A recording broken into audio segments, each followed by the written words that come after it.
Como curti um domingo chuvoso em casa.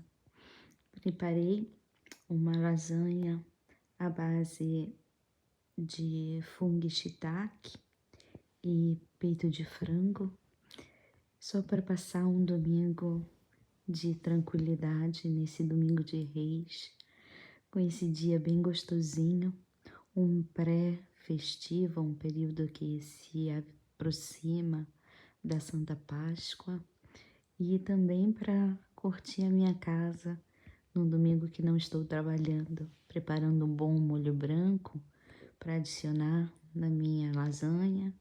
É tão simples essa receita, mas a receita melhor é aquela que o coração está em paz.